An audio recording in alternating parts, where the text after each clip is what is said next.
some more maybe familiar with the teachings of our tradition and others, but sometimes our founder, Prabhupada, he wouldn't speak necessarily bringing scriptural evidence in, which we kind of base our life on, that there's revealed knowledge beyond the realm of the material mind and senses. But Prabhupada wanted all of us he wanted to empower all of us to be teachers. And we may not have a formal position of teaching, but we're all teaching by our example. But in the normal course of social life, we're speaking with other people. And I'd like to start out with a premise. And if you don't agree with me, that's okay. We can work out a different premise. But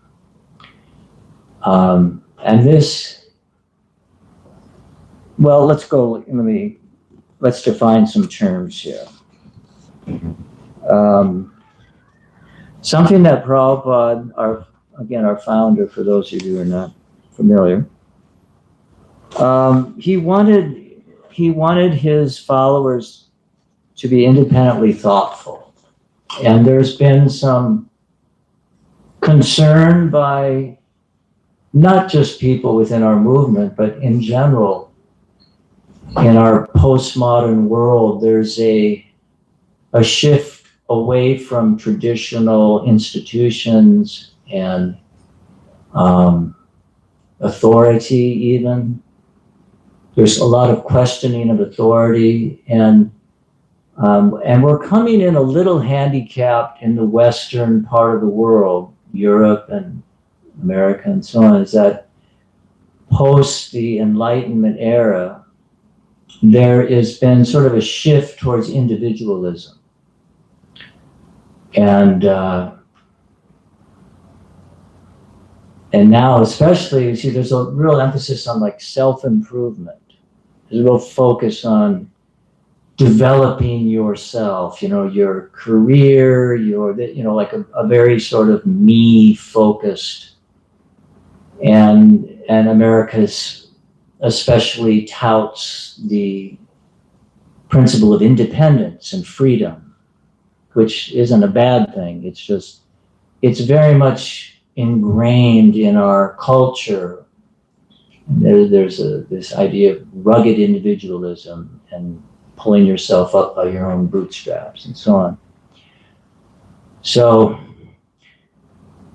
but my premise is that the condition that we're in right now, the world, there's, again, if you disagree, please, because there's no meaningful discussion if we don't agree on a premise. That's something that I was looking at, that if you're going to have a discussion, establishing an agreed upon premise is crucial for ensuring a meaningful and productive exchange. That's Bhakti AI, member of the Hare Krishna movement, a clandestine member of the Hare Krishna movement. So I kind of scrambled. Like I said, I have some scrambled thoughts because I had a certain idea, then I shifted, and then I kind of came across this idea of Prabhupada talking about being independently thoughtful, and there's also this idea of critical thinking, which, let me see what happens to that. Critical thinking, the objective analysis and evaluation of an issue in order to form a judgment. This takes practice, because the tendency is we get into, well, let's start with this. My premise is we have to move to solve the division and polarization in the world today, especially in America, because some people are moving out of the country. because they feel this division and polarization has reached such a pitch that they can no longer, they don't feel safe, or they feel,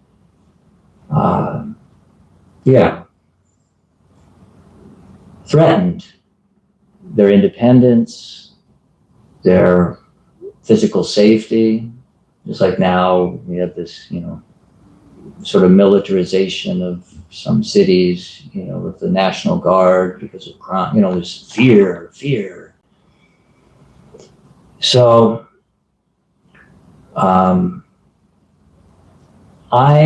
premise is that a lot of this is due to an egocentric consciousness, a hyper focus on me, the individual, as opposed to the we. And it's not unique to America, but it tends to be more of a Western phenomena, but it is happening in Eastern cultures also because of the dominance of the global village, the internet. But cultural traditions run deep, and although our culture is only a few hundred years old, I mean, you have some cultures that have thousands of years of history, and they may be a little slower but they are moving in many ways in that direction. So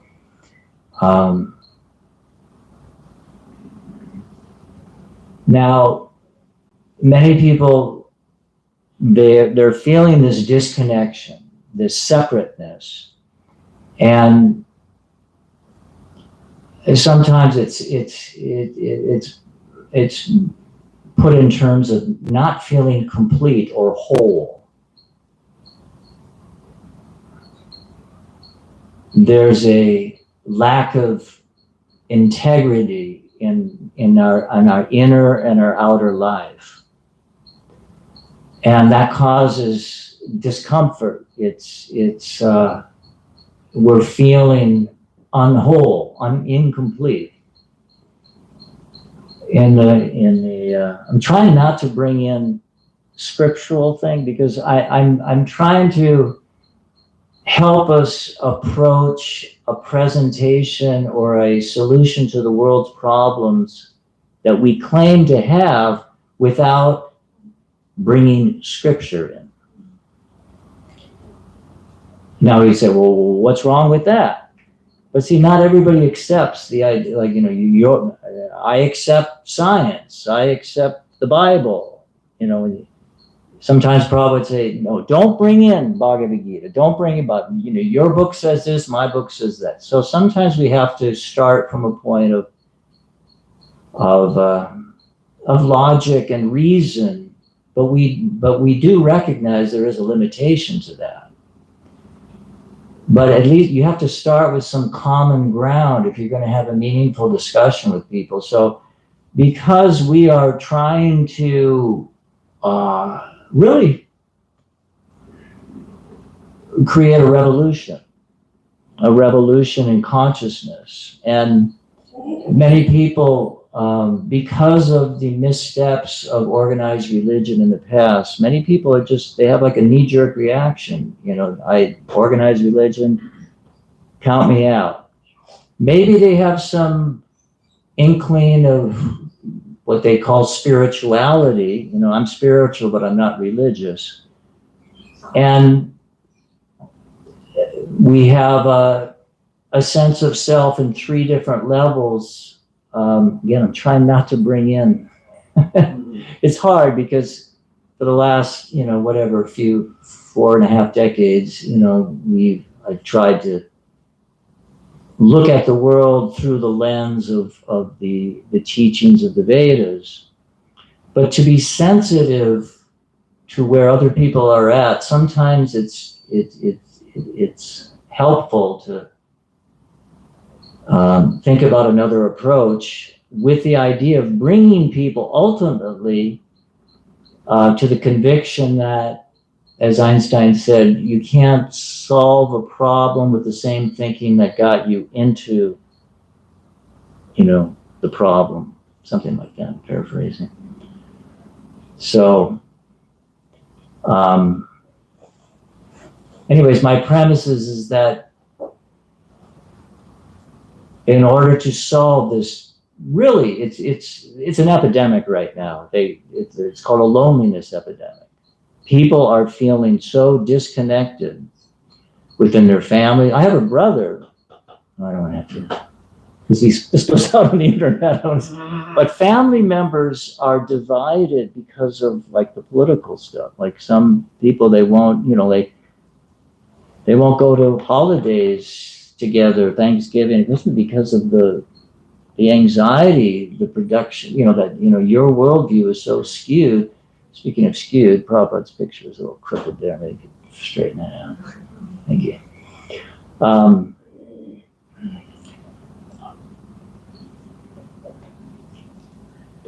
People's this sense of disconnection and separateness that is causing, and we really felt it during the pandemic, that isolation, that it was already there underlying, but it was amplified, that we are innately, and this is not necessarily a scriptural thing, it's just sort of common knowledge that, we're social beings. We don't do well in isolation, and in fact, one of the worst, probably the worst punishments is solitarily confinement. It really does a number on your mind, So we have different levels of, you could say, sense of self. We have the body, we have the mind, which is really where material science is limited to, the physical and the psychic or the mental world. And, or you could say the intellect, it's all part of the package of the subtle body, the subtle realm, mind, intelligence, and ego.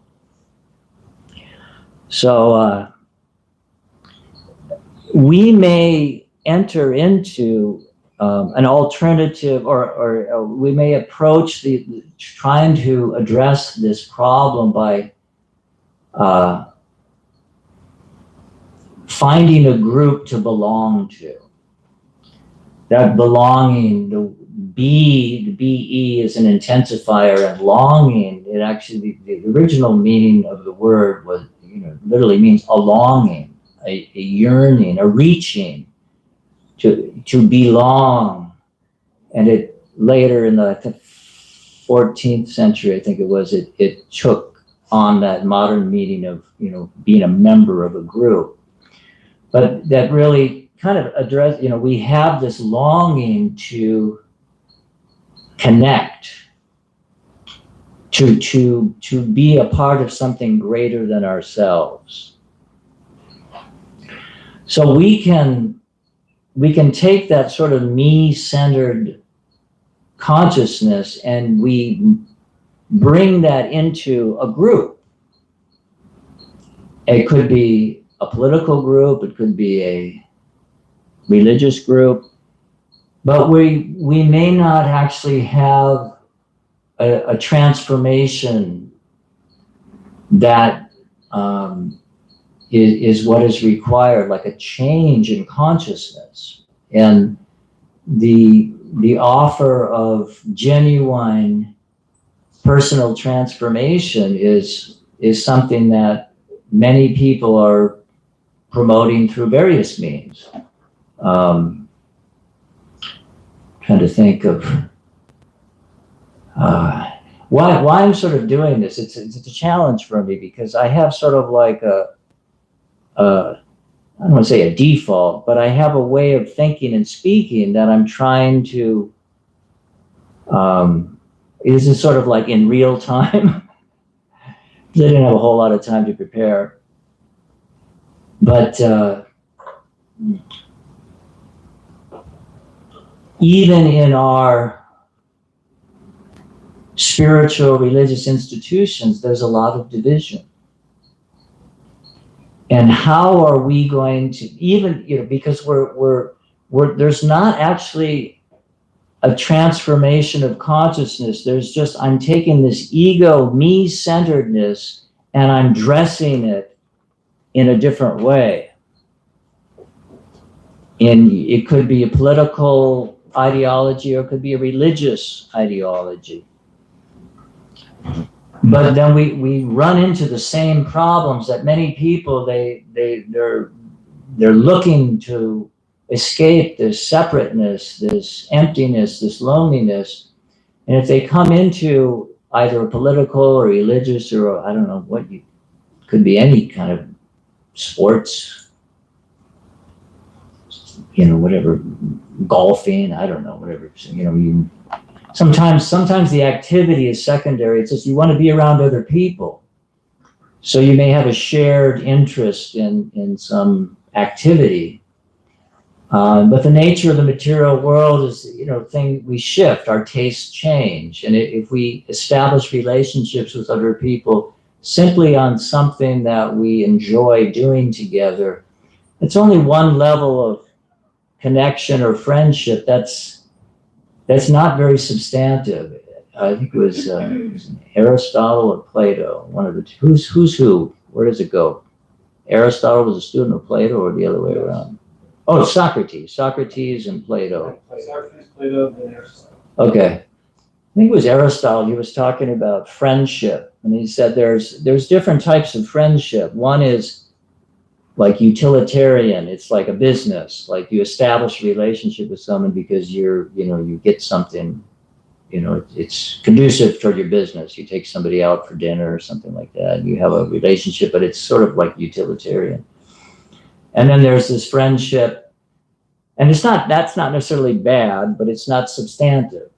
If we have a relationship with someone with shared interests, like, we both like to play tennis or something, or we both like certain kind of music or something. And that's very common in younger people. They establish friendships based on shared interests. And again, it's not a bad thing. It's just not real substantial because your interests may change. And once the interests change, then the relationship sort of disintegrates. But then the most substantive relationship is one that you actually appreciate the virtues of the other person. Like you really honor and respect and feel that there's real value in associating with someone. There's a mutual upliftment, in that. So that going from me to we, I said, this is really hard for me because I've never done like a public speaking other than in front of people who were like either devotees or were coming to find out what Krishna consciousness was about. But I'm trying to, I don't know, exercise a part of my brain that's pretty weak, trying to use critical thinking, because, we get into like just a certain religious speak, we use terms that we're all familiar with, but maybe very foreign to other people. And it's very off-putting. You come into, a presentation and so, just like if I was just speaking, if none of you spoke Spanish and I was just speaking in Spanish and you're like, what's going on? I don't speak that language, So, and ultimately what really, even if we're speaking the same language, we're very sensitive. If somebody is speaking, even logically, and this is where some inspiration is coming, that it's not enough to speak logically even. One has to speak in a way which is, it's not me-centered. It's like the bottom line is that relationships, community is how we really grow out of this me-centered consciousness, which is the source of all these problems in the world. And it's not like it's just a recent thing. There's always been division. The material world, by nature, we have this, there's competition for world's resources or, whatever. So how are we going to, as a community, how are we going to speak to the world's problems without necessarily saying, you have to believe in these books? Ultimately, we do feel that there, as I said about Einstein, there's got to be a different way of thinking. And it's kind of a trap that we can fall into, where we're not able to think outside of our group. They say group think. And on the fundamental level, we are all family. We're all connected on a spiritual level. So how do we present, as Prabhupada would say, the science of God consciousness? How do we present it in a way and it fundamentally means our consciousness has to change. It's not that we just have to learn the teachings of the scriptures, is that there has to be a change in consciousness, because people are very sensitive. They pick up if we feel in any way that we are superior to others, like we've got it. We're the smart ones. We figured it out. And,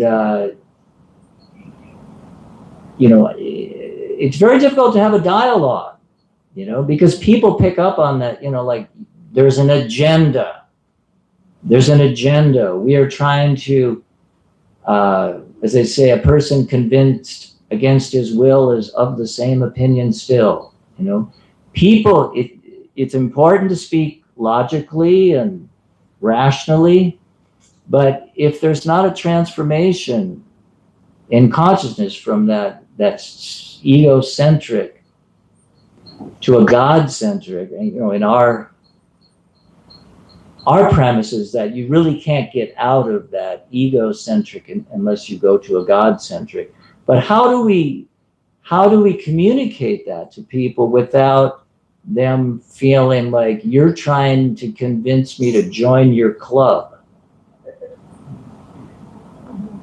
And that we actually respect other, and this is something that's it's a dilemma, the needs of an individual, the needs of a community.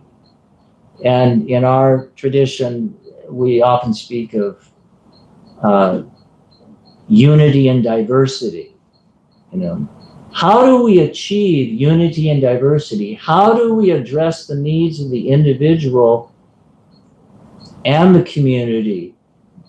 Does the individual serve the community, or does the community serve the individual? Where's the balance? And it's not easy. It's not easy because it requires, well, as they say, die before dying. It requires an ego death, like that I'm the center. It's about me, not about we. If we can shift that, my success is dependent on helping you succeed in achieving your goals. That's like, it's a total shift. Like, rather than, as Ranaswami was quoting this statement, he said that people in a materialistic society, they value things and they use people. In a spiritual society, we value people and use things. But what is the community, the idea of the community? I got this book from the library called something about belonging. I can't remember the title. Something about belonging. It's very interesting. Because people are aware. It's not like people, sometimes we paint a picture like the ignorant non-devotees. You know, like we paint these broad brushstrokes that people are just very foolish, and you know, and if they don't, you know, accept, you know, our presentation of spirituality, they have nothing to offer us. You know, it's just our proselytizing is just a download. It's a monologue. It's a download. There's nothing to be gained from having dialogue with other people because they're not quote unquote devotees, you know? And to broaden our understanding of, you know, what does it mean to be a devotee? Does it mean joining a particular institution? You know, I think it was Garuda, the Sri Garuda. He was asked, how many religions are there? And he said, how many people are there? Because it's about a personal relationship with God. And that isn't, now community is, it's essential. We need to have support. And really community, or you could say culture, is helping us stay in our higher self as opposed to our lower self. You know, our destructive tendencies, self-destructive and destructive tendencies in society. So culture, just like there's this idea of decorum, which is practically lost now in political dialogue, where, you know, people are F this and F that, and it's, you know, even like the politicians, and, you know, it's broadcast and they're like cursing at one another with, you know, profanity, and it's so there's no respect, there's no decorum, you know, there's no etiquette. And that consciousness where that's like the lower side of the dark side of, you know, humanity.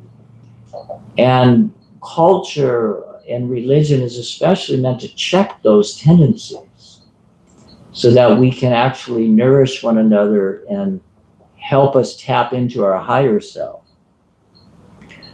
I've been rambling a lot here, and you have your hand up. Yeah. Let's maybe get a discussion going. I try to like rephrase what you're saying to see if I understand. Okay. So it seems like you're saying that like a lot of our society's problems is that we're kind of like self-centered, and we're in like self-isolation, and we have like a desire to belong to part of a group. And what you're trying to do is like propose some type of solution to that problem. Is that solution supposed to be just like Krishna, like ISKCON in general, like how we're supposed to present something that solves that issue, or is that? No, the idea of Bhagavad Gita, you know, I have to bring in Bhagavad Gita. It's too hard. Like I said, this was in real time trying to think differently. It's hard, but Bhagavad Gita does not present a sectarian religion. It presents different types of consciousness. And roughly, an idea of karma yoga means I still have that self-centeredness, but I understand that there's a God in control, and I'm going to play by the rules to get what I want. And that's one level of consciousness, and that's on a broad level what most materialistic, superficial religion is about. It's still about me, but I recognize there's God and he's in control, and I got to play by the rules to get what I want. God is still sort of like an order supplier, you know, but I acknowledge, you know, he's in control. And then the jnana level is where like, okay, been there, done that, that doesn't work. I want to get out of this mess of material life. I want salvation, you know. So the jnana. And the yogic level is more of it's still egocentric in that I want to develop perfections, and you know, I'm not real clear on the real distinction between jnana yoga and like Ashtanga yoga. But ultimately, then we talk about a devotional consciousness. I am a servant of God. So you'll find these different levels of consciousness in all spiritual traditions. There may be different rituals and different even clothing or whatever, music styles, but Krishna is really delineating different types of consciousness in the Bhagavad Gita. So if we can present Krishna consciousness in a way which is very like scientific like that, it's not sectarian. There's different levels of consciousness. And the higher we raise our consciousness, the more community we will, the more we will feel connected on a fundamental level, on a spiritual level. You have something? I like this idea because ultimately it is the communal aspect, like communing with God, communing with others. God being in the heart of others. We need that connection. And the belonging part is extremely important because you can't just superficially gather in a sectarian manner and not feel like you belong, but just kind of force yourself to feel like you belong because now I'm a part of something. Whereas I feel like it's more along the lines of remembering that you do belong and remember, belonging kind of being a stretch, but remembering just kind of being like you are enlisting yourself as a member. And so you have this, this kind of cognitive process of okay, how do I belong? I have to remember my position as a member of this God-conscious family. So in my mind's eye solution, being able to do that with a common person, meeting people where they're at, treating them exactly like you would family. And like everyone's running from something, like whether it be like, another person because they're just like afraid of what their judgment is of them or something. Like in order for us to actually belong, we have to feel that safety of like, this is another member of like my family, and then, kind of remembering where we are in that position, and obviously changing that consciousness, that conscious process of my position as like Arjuna as a devotee of Krishna. It's kind of changing his consciousness to now fight for this collective cause, and not just like run away from it. Good. Thank you. Yes, Prabhu. Thank you so much. This class is just so relatable to me right now. Oh, good, because I felt like, man, I was all over the place there. I was trying to rein it in here a little bit. My question is there a correlation between the decrease of culture and then the increase of individuality here in the West? And is that why, because of that individuality, there's a rejection of authority, and that rejection of culture, and the culture which is also including, traditionally things like religion, like, traditions that are being passed on down to family members, and, acceptance of God's authority, for example, and then, kind of falling in line with that. Is that, you say that correlation is there? And we're experiencing that in the West? I'm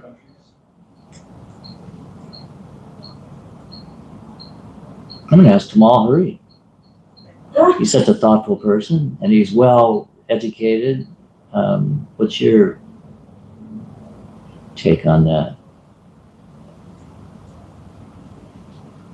Are you asking if one is causing the other?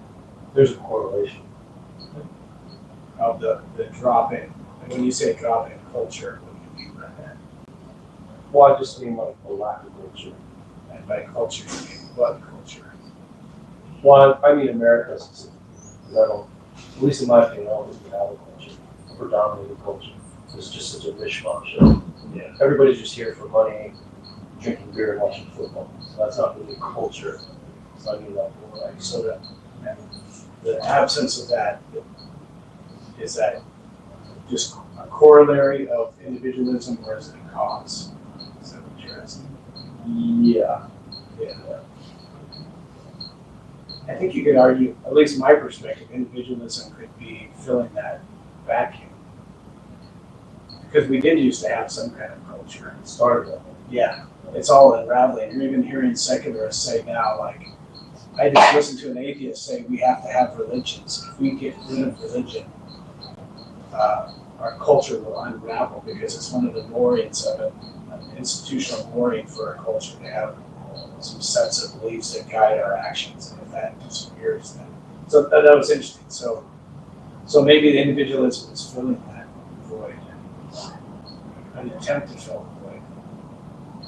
But that individualism keeps internal, going deep inside, right towards where. Right. Well, that's what I meant by rejection of authority, because it's like, well, now it's all about me and my truth. So I'm not going to accept the external organized religion because whatever, maybe a lack of culture, could be all kinds of reasons. But yeah, Right. just kind of coming at it from the culture angle. I think they definitely have to be correlated because, like, I think culture implies like a group of people accepting like a common set of beliefs, whereas individualism is like I have my own belief, which is completely unique and distinct from another group's set. So it's like those two things seem to conflict. Like it's hard to like be like I'm going to have my own one particular way and not subscribe to a group.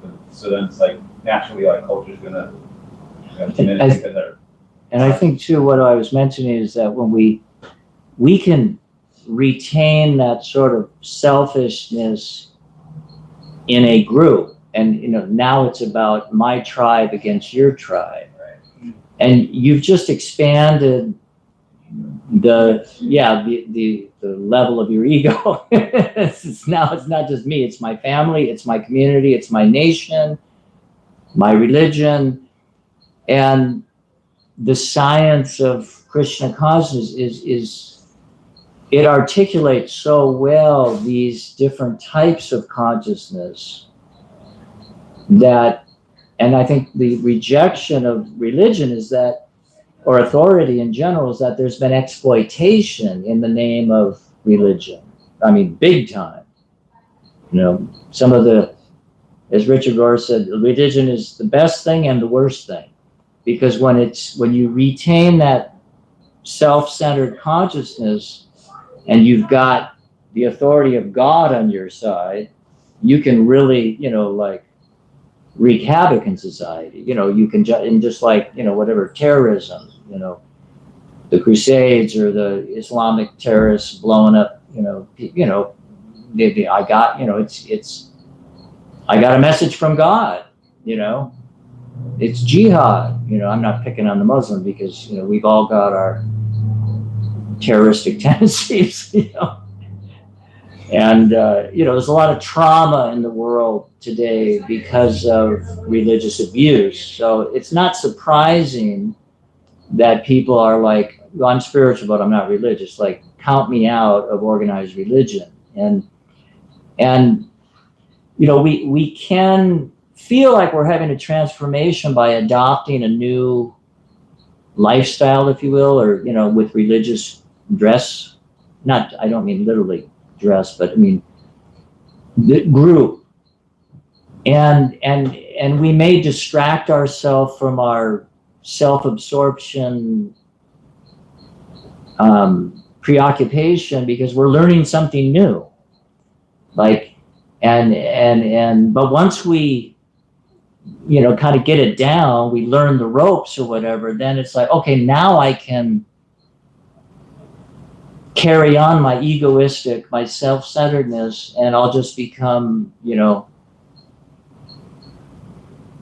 a great member of this religious society. Look at me, like it's all about, look at me, look at me, look at me. And I think that's where that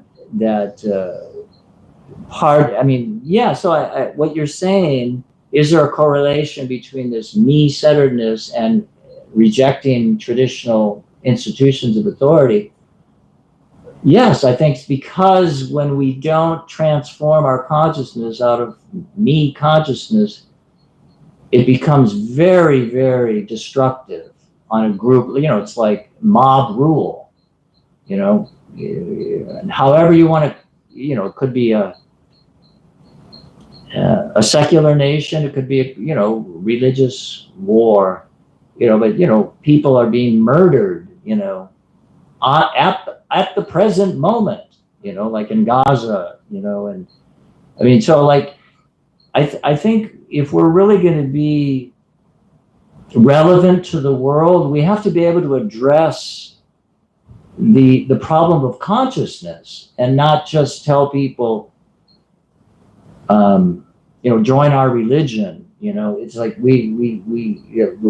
there is a way to elevate your consciousness or purify the consciousness that is offered in any bona fide spiritual path, and to be able to, in a non-sectarian way, present that is, I think, what really our objective is. Not just to create an insular society where we all hug one another and then aren't we great? We all believe the same thing. And let the world go to hell. As long as we've got a nice situation, it's just not like Radhika Ramaprabhu says, like the avenues, of environmental concern, like we've got so much to say about that, but are we speaking in those terms, that's one avenue that he said that we're really kind of missing the boat, and like the Govardhan Eco Village, like really showing how to live in harmony with nature and God and live peacefully and have your consciousness uplifted. It's so attractive. Like people come into that atmosphere. Can we demonstrate our philosophy in real time, in the real world, rather than sort of like this idea of, I'm a human being trying to have, as Richard Rohr said, trying to have a spiritual experience, but rather we're spiritual beings trying to become the best humans we can be and show how to live in this world in a God-conscious way. Not transcend the world, but purify, see everything in relation to God, that the material world is not an evil place. It's a energy of God, and demonstrate how we can live in harmony with God in this world. When Krishna appeared, there's this expression, God is a community. Krishna's Janmashtami appearance, but there's a whole entourage. Krishna appears with all his associates and his cows and his Vrindavan, and it's a community. God is not in a vacuum, and he manifests that in this world, and it appears to be a human community. It is. It's a purified human community manifest in this world. So rather than trying to escape, which we should want to, go back to God, as we say, but as Jesus said, the kingdom of God lies within. It's within. It's a matter of consciousness, and then whether you're in the material world or not, you're completely God conscious. So we're not. Again, that's sort of like the me-centered thing. I want to get out of the suffering of the material world, which is a starting point. It's not a bad thing to want to get out of the suffering of the material world, but it's not mature bhakti. It's about what is pleasing to God, and Krishna says that in the Bhagavad Gita, that if you explain this secret to the other devotees, this surrender to God is being, that's relationship with God, your salvation is assured. You don't have to worry about your salvation. And there's no one more dear to me than he.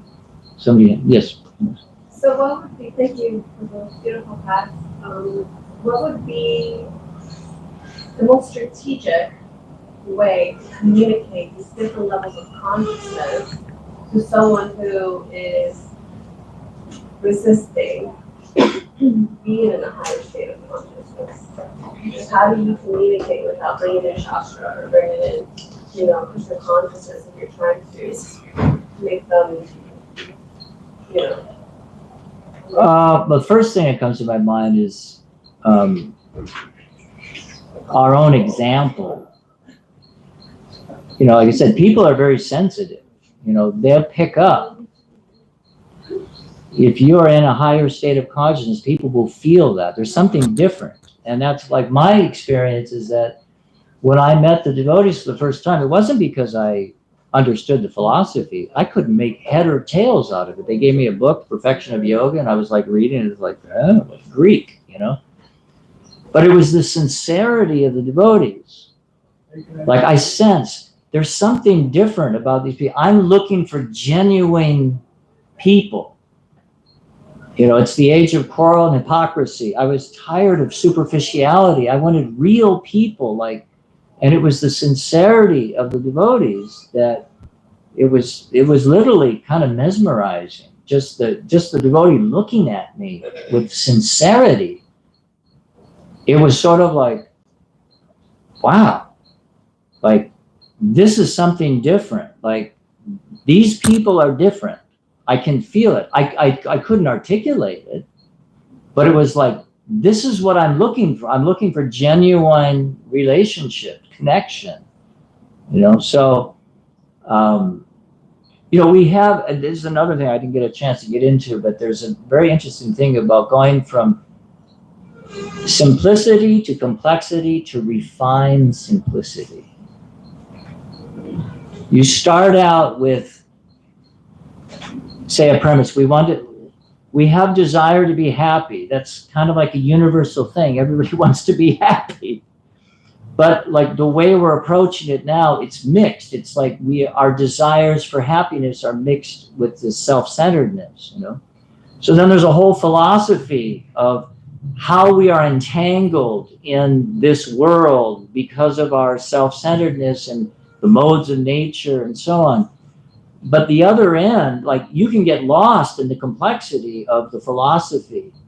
But ultimately what it comes down to is a refined simplicity, pure desire to please God. Like we start out with a desire to be happy, but then by going through the whole complexity of the philosophy, it should come out the other end very simple.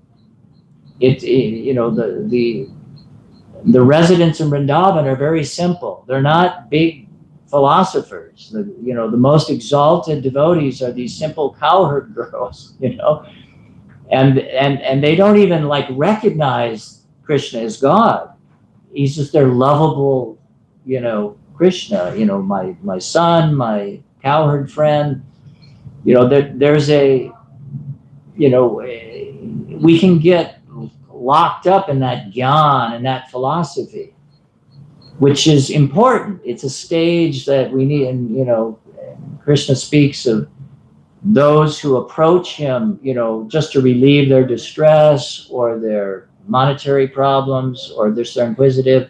No, somebody who's in knowledge is considered to be more dear to me because it's basically, Krishna says, it's more or less love. You're not approaching to get something, So, but we can get lost and we can go down a rabbit hole of philosophy and sometimes explain, it's oftentimes when you hear Prabhupada's lecture, they're kind of basic. They're kind of simple. I mean, Prabhupada's books go into very elaborate philosophy, but in his general presentation of Krishna consciousness is pretty simple. It's pretty simple. But because he was speaking with realization, that sound vibration was imbued with that full realization and the consciousness of compassion and love, it was able to impact people. So I think if we can, as that expression says, people don't care how much you know, they want to know how much you care. People feel if you have, and so many devotees, they felt Prabhupada's compassion, his love. Even if he spoke very strongly, they felt that it was coming from a place of compassion. Does that help? So it's more about us and our kind. It's like be, it's this, it's not a Prabhupada statement. It was someone else saying, but purity is the force, and Prabhupada acknowledged, yes. Without purity, we can't really, and this is the whole idea of the parampara, the specific succession, that there's a potency coming from Krishna. It's not us. It's Krishna in the heart that he says, I enlighten you, for those out of compassion for them, I dwelling in their heart, destroy with the shining lamp of knowledge the darkness born of ignorance. We're simply trying to become instruments of Krishna's grace. And if we become a conduit of Krishna's mercy, then we can do things like far beyond what we thought we were able to do. And Prabhupada sort of invested that empowerment, saying that you can do it. You can do it if you align your desires with Krishna's desires. And that's the ultimate, the different levels of surrender that Rupa Goswami describes, that to accept things that are favorable and reject things that are unfavorable. That's the level of the mind, accepting and rejecting. The next level, the pair of accepting Krishna as one's protector and maintainer, that's the level of the intelligence. And the level of the ego is to have no separate interest in the interest of the Lord and to always feel oneself meek and humble. Bhaktivedanta Swami describes that those levels of surrender are going from more subtle, from gross to more subtle. Mind, intelligence, and ego. And that's when we're talking about this transformation of ego, that full surrender. And that's the science of Krishna consciousness, the process. It's steeped in grace, but that grace, Prabhupada said, one time before, no, Prabhupada, it's just your mercy, it's just your mercy. No, you took advantage of my mercy. You listened to me and you followed my instructions. That's what it means to receive the mercy of the Guru, is that you hear from them and then you use your free will to act on those instructions. It's not passive. It's active. Like it's a relationship. It's not, you're just, save me, Lord, save me, Lord. It's like, yes, here's, it's like throwing the rope out. Somebody's drowning. I'm drowning. And they throw out the rope and they say, grab the rope. I'm drowning. Grab the rope. Like we have to play our part, and part of our presentation of Krishna consciousness is like, it's sort of like this victim mentality. We have, when you get people out of their victim mentality and say, no, you're in the situation because of your poor decisions. It's like if you can help a person understand that if you change the way you live, you can get out of the suffering that you're in, rather than saying, I'm helpless. That's empowering people. And that's what Prabhupada was able to do. He was able to empower people, like, you can get out of the mess you're in. I have the medicine for you, but Krishna never forces us. It's up to our own decision. But by good association and by good knowledge, we can equip ourselves. Krishna says, with the sword of knowledge, the doubts that are arisen in your heart can be destroyed with the sword of knowledge. But it's not just theoretical knowledge, it's realized knowledge. And we get that realized knowledge by association with those who have that realized knowledge, and serving, becoming tadvidhi pranipatena pariprasana, inquiring submissively and rendering service. Then the knowledge is revealed in the heart. It's not through the head, which we oftentimes get caught up in. I got to memorize the philosophy and memorize the verses, which is important, but it may not go to the level of the heart. And that's why the association of pure devotees is especially, I'm going to say recommended. It's essential to have the association of realized souls. Yes. I'm just gonna say that it seems like bhakti is the solution for like self-centeredness, right? It's like bhakti is like selfless service, so it's almost like almost necessarily you can't be self-centered if you're doing selfless service. It seems like that concept like transcends all sects too, like it's non-sectarian. But then it seems like the issue is that like the self-centered people like are kind of like afraid of institutions because a lot of the times they like exploit people and they have this fear. So then it's like, how do you convince them that a particular institution isn't exploitative and can be like conducive to like that consciousness of bhakti or selfless service? And I feel like ISKCON does a good job of that because it's like we're not really asking for money or like, you know, like even at like the Sunday services, we're not like passing around like a plate for money or anything. It's like completely. Well, it depends on where you go. Right. Maybe not here, but. But it seems like ISKCON or like provides like a good solution to that. Well, I'm glad you feel that way. Right, but would you agree with that? That like selfless service is the solution for the problem of self-centeredness? Yeah, it's just it's a process. You know, it takes time to get to the level of pure unconditional love, and meanwhile, in the interim period, we tend to step on each other's toes, and we have to learn forgiveness and tolerance, and that's the tough part.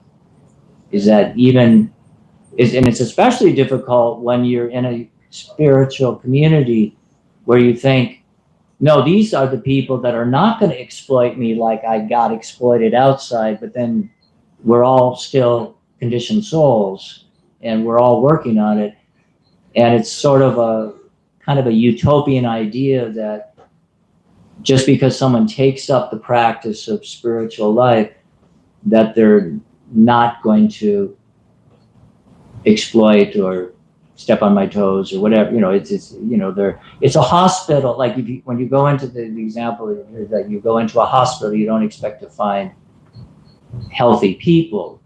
So the religious spiritual institutions are like hospitals, you know, and not everyone is fully cured. So, but part of our being forgiven for our transgressions is the Lord's Prayer, is learning, forgiving others. And that's the idea of like a rock tumbler, you know, you put in some sand and some water and then you tumble the rocks and they smooth each other out. But there's some abrasiveness going on. And therefore the cultural aspect is, fundamental in culture is the idea of respect. Really that's kind of, you could say the foundation of culture is learning how to respect, to honor others. And when you take that out, there's no lubrication. It's like having an engine with no oil in it. It's just steel on steel. So any society where there is not this respect and genuine humility, really seen like Emerson, Ralph, is it Thoreau or Emerson, one of the two. He said every day he would go out for walks, and he said every day in my walks, every man I meet is my superior in some way. Therefore, I learn from everyone who I meet. So if we have that kind of mentality that like I'm not the chosen, we're not the chosen people, that we're servants of others, and how can I learn from others rather than how can I download my, right way of thinking to others. I mean, yes, Prabhu. I was just going to come back to your comment about strategy because I think you're modeling this. So Padma Rukmini goes on a learning platform and that's very non-sectarian, and you're teaching our principles in a non-sectarian way. So you're introducing people to the threefold miseries. So they're understanding the reality they're in. So that's a perfect strategy. We've got to go out to spaces where people are trying to learn, trying to raise their consciousness. They might not be ready for any kind of institution, and then meet them where they are. The kindness and compassion you show, teaching it on that platform, then it's going to cause people to say, what is it about Rukmini and Bala? They seem really, then they'll want to learn more right? So that seems like a really nice strategy what you're following here, you know. So I think you're doing it, but I would say. Yes, Prabhu. Continuing on to that, like in the 12-step programs, there's a concept of attraction rather than promotion. Oh, yeah. Live in such a way that people will be like, "Whoa, what are you doing?" Yeah. And I think another really good way that this movement powerfully moves without like the Shastra being involved per se is like food distribution. Like I think that's really important. Like, being the servant of the servant, like servant of the servant of the servant of the servant, going to the very, very, very, very, very bottom, and like distributing from the bottom. You know, I spend a lot of time when I do books, like I'll sit down with like. Yeah. Thank you. When I do books, I'll find like people that are just on the street that I sit down with them and just talk to them about Krishna. I have a lot of really good reciprocation with people that no one would give a second chance, like a second to time. Like feeding people and meeting people on the very bottom. But all of those is important. But, Yeah, we're especially like I was moved on can't remember which movie it was. It was a Jesus story movie, and I know they were questioning, his followers were questioning because what, he was having dinner with the tax collectors, which were really looked down upon, the tax collectors, because they were what? They were working for the Romans. You know, they were Jews, but they were working for the Romans. They were like, you know, really. And I think the general idea was like, Jesus said, I didn't come to save the righteous. You know, I came to save, you know, the sinners, you know. And Lord Chaitanya's mood is that, you know, Patita Pavana, you know, it's about reaching out to the most fallen. And it doesn't, I mean, anyone who's forgetful of God is fallen. And so we don't make distinctions, but sometimes it's very healthy to reach out to, you know, what it was, how does the expression go? You know, whatever you do for the least of me, you do for me. Like, sometimes it's helpful to, you know, I have the great fortune of being able to ride the bus because I stole my car. And there's a lot of suffering, you know, like, you know, it's sort of like going to India. It's there's the veneer, the polished veneer is not there. Like, you see a lot of suffering. It's very raw in India. There's like, you know, amputees begging at the front of the temple, and you see just poverty on a level that just like blows your mind. And you think, wow, this is the nitty gritty, you know, it's like really sobering. So yeah, sometimes it may be, you know, we live in a little bubble, you know, like sometimes wealthy people, you know, they never, you know, like they go to posh restaurants and they, you know, they live in nice gated communities and stuff. And maybe they see on the news something about the homeless problem, you know, something like that. But when you actually physically are there, and it's like, wow, this is real. It's not just a theoretical thing, you know. So good point that, you know, sometimes it's really helpful to reach out to people who are very, you know, like when that famous, I think, didn't you bring it up in your presentation about when, or maybe not, like it was Bhavananda, and they were up on a balcony he was with Prabhupada on the balcony, and there was in India, you've been in India, that, you know, they just throw trash in big piles, you know, and sometimes, you know, they'll burn it, but the dogs were digging through the trash, and there were children that were starving that were also digging through, and they had to fight the dogs off to get some scraps. So Prabhupada, Bhavananda said, Prabhupada, sometimes when I see this, you know, I feel so much like, and Prabhupada said, why only sometimes? You know, that's what's going on in the material. Everybody's suffering. And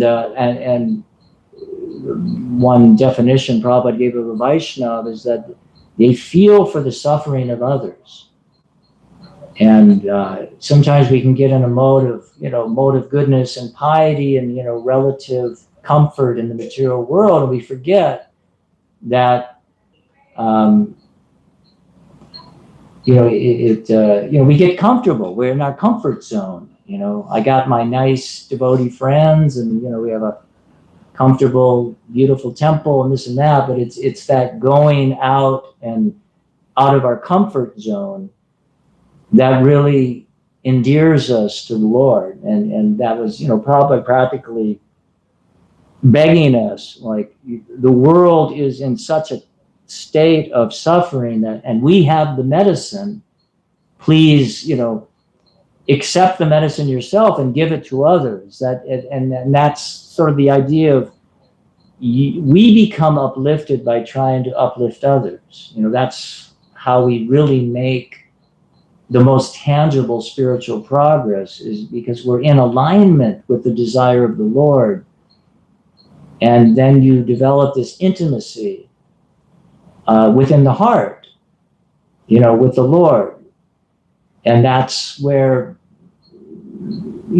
spiritual life really manifests is in your inner life, your relationship with the Lord, but it's expressed externally by helping others to connect with the Lord in the heart.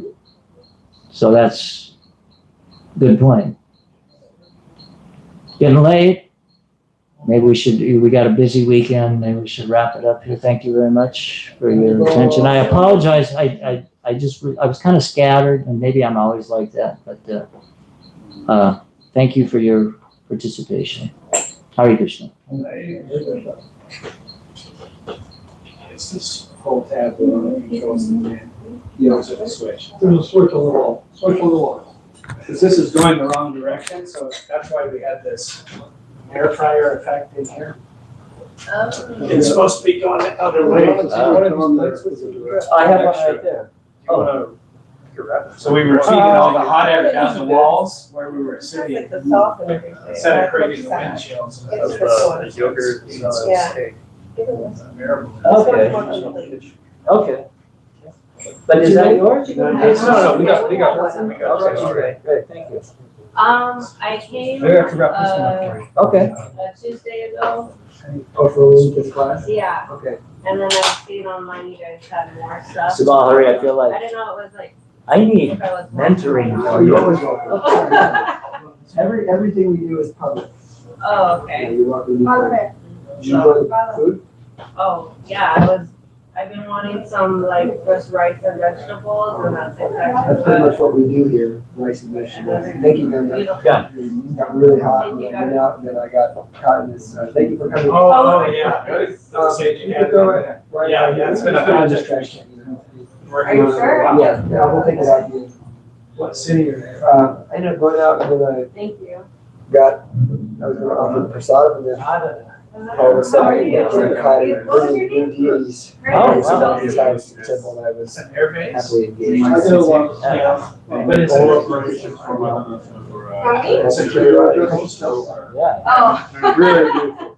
Are you reading them all? Yeah, I went into the temple before I came in, and just having that city, it's. shape, Oh, my gosh. higher. So if this temple Really, is even here- before the new deities have been put there, it really kind of, I noticed things, it's almost like they were being, Real estate guy, he keeps. the roof was too low. Even for the deities that we have now, it's having it higher, oh, wow. Yeah. Yeah, it looks better, I think. Yeah. The only thing was, I think it's kind of weird with that Yeah, middle part of that. Yeah, it's good. Yeah. Yeah. Yeah, it was really, Yeah, it's amazing. We went from this end all the way over, like- I don't have good critical thinking skills, Yeah. and I was trying to, like I said, in real time, think outside the box. No, I used So to it take college was students. a little, This would have been, maybe a little incoherent there, but I was Yeah, trying. I heard the beginning part, unfortunately, but I always listen back online, so I check out. We had a nice discussion, a lot of. I think as long as people are engaged, my style is you know, like, you gotta use critical thinking to unpack That's kind of the interesting. Shastra, but there's things in the Shastra, but, you know, like, cause I understand, I don't, Christian, but you know, like, my classic, you know, move against Christian or book distribution, because when you have someone like totally, you know, in that glazed state where it's like, they don't even realize that, I don't believe in your Bible. You know, it's like, so I just tell them, you know, they always say, you know, Jesus is the way, the truth, and the light, but the Father is not there. And I say, you know, just to show them how stupid they sound, I say, you know, well, amen, there's no truth superior to me. You know, everything the rest of me is pearls are strung with a thread, you know. And I just hit them with the exact same mood that they're hitting me with, like, to show how they're, you know, like that mood of being glazed over, like, just, the Bible says it, so it's true. I just imagine it. I mean, it just doesn't make it, it's a stupid mood, you know. So rather than that, we should, you know, have some type of, you know, you gotta logically explain why this makes sense. That's what Prabhupada does, and Prabhupada said, you know. So I thought it was kind Prabhupada of. said we should be able to prove Krishna consciousness on the basis of logic. Backward, because it's clear that it's a. I mean, you could say, we know where we're getting it from, but we have to be able to present it in a way where it doesn't sound like we're, you know, negating logic and reason. Because that's the whole dogmatic. Bhagavad Gita, that's why it's not logical. Bhagavad Gita is Krishna's presenting. That's why I became a devote, because I didn't read the Bhagavad Gita as like a scripture, I read it as like a logical text. And, you know, like, I've seen, you know, it's not actually, I mean, I've seen this before in our temple, that, you know, you go to a Sunday class and you're like, you know, well, you know, Mahavishnu breathes out the universes. And then this four-headed guy goes into the universe on a lotus flower. And he comes from another Mahavishnu out of the ladle, a lotus flower grows, and then this guy, you know, 4 little children come out of his head, and then an angry blue guy comes out of his third eye, and, you know. I've heard that before too. Hey, Hargo, you tell him, so Monday, we're gonna go see other stuff. You guys want to? We appreciate it. I'm 50-50, but yeah, I'm gonna try to do it. It's one of the things you have the absolute truth, What's you that? know, especially when our whole philosophy is so couched in our language, it's absolute truth. Don't you want to know that? And I think I'm. Mom, is it possible to ride home? Yes, sure. I'm gonna have to check out because either that or I have to take the bus. And I'll meet you. are you on the street? Yeah, no rush. I gotta put some stuff in the back and then I'll go back. Okay. Oh, good.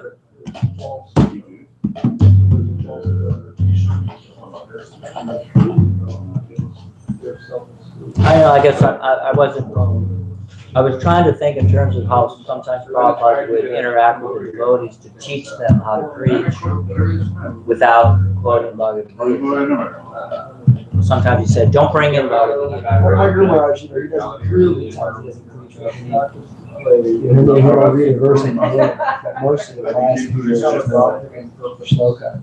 It's just not reasonable. Then I became. And usually at the end of the class, he'll read a shloka, or maybe he'll read like the beginning, but then the rest of the class is, you know.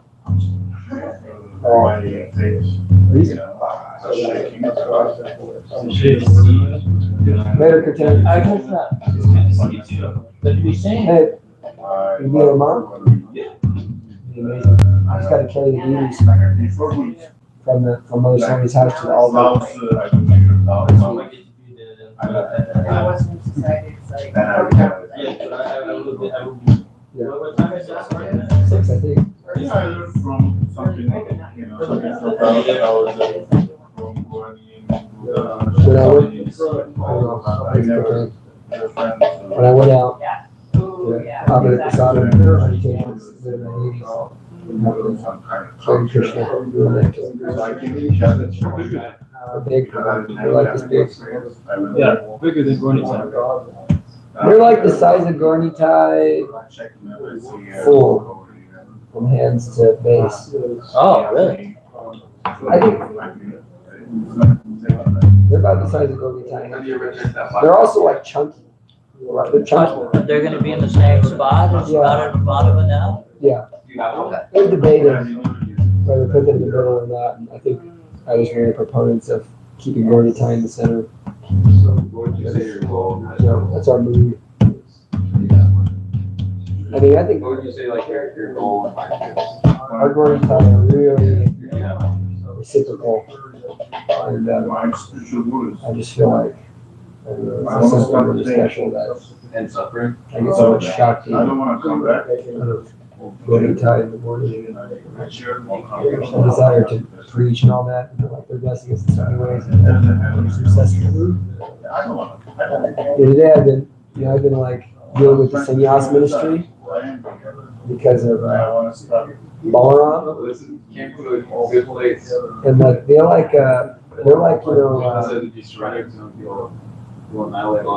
it's like the big brother of ISKCON. Like, you're looking at like if right now you're looking at like Radha Swami just shows up on the screen. Kirtaneshwar Das, please contact the sannyas ministry. We must speak with you now. He contacted you? No, he didn't contact me directly, but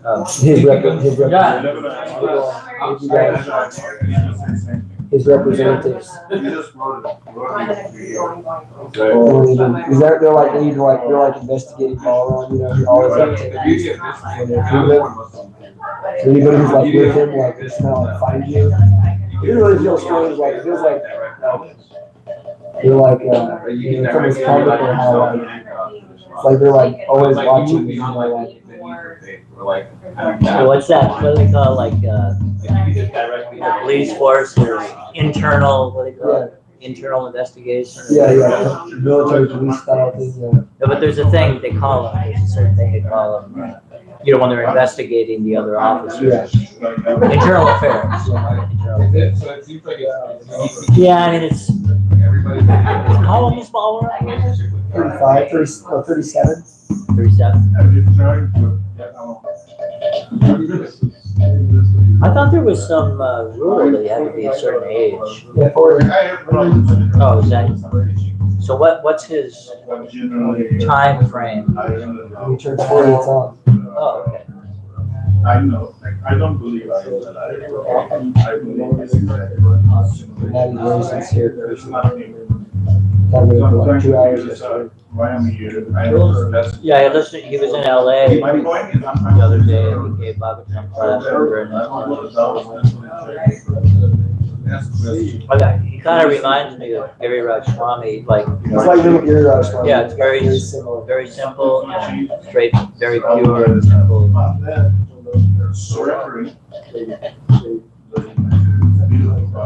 Yeah, I like what you said yesterday about, like the dress thing.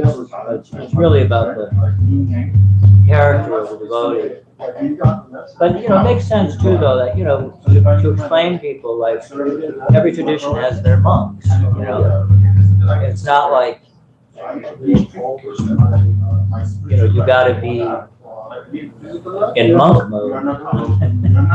Yeah, that's the biggest challenge I think I face doing preaching in this. People think like they see you as a higher level than you are, and they see you as doing something kind of impossible. And, you explain it to them. But I also find that being like, I don't know, I've had the most dressing like this has so many more benefits than not that I found for like doing my service. Even like me and Ganga, we were going, I don't know if I told you, we were going Ganga's in a riding the car back from LA. He was going 90 and a 70. I understand that. Or you met the cop who got shot him or something. Yeah. He just saw my dress and he said, I will never, I can't possibly, give a monk a ticket. He just was like, I don't know what's going to happen to me if I do that. But then he actually started inquiring about Krishna immediately.